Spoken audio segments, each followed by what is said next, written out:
Donc j'étais en train de faire un ronflex et là j'en étais à la partie de la forme blanche, vous voyez ici, de la tête de ronflex. Là ce que je veux faire c'est ça.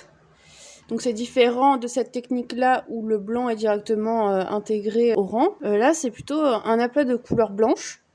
Et pour ce faire, j'ai délimité la zone blanche du ronflex. Chaque rang ici, que vous voyez qui ont été faits, ça correspond à peu près à un rang que vous avez déjà crocheté. Donc pour commencer, entre ces deux épingles-là, il y a 13 mailles.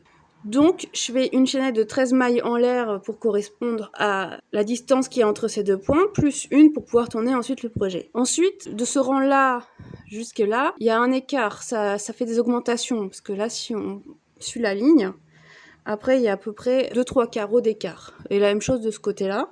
Donc à partir de mes 13 mailles en l'air, après je vais faire des mailles serrées.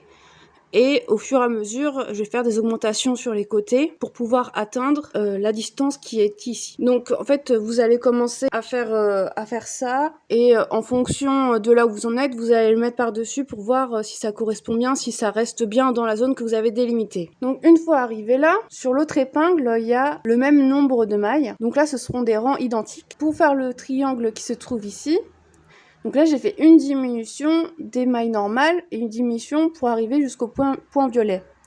Et ainsi de suite, en fait, c'est toujours le même pattern pour arriver jusqu'au point blanc en haut pour former le triangle. Donc comme je vous ai dit, ça rend ça. Moi, sur tout le contour, pour que ça soit plus net, j'ai fait des mailles serrées. Voilà, ça rendrait quelque chose comme ça à peu près. Donc la technique, je sais pas, ça se trouve, elle existe déjà. Peut-être que j'ai réinventé la roue.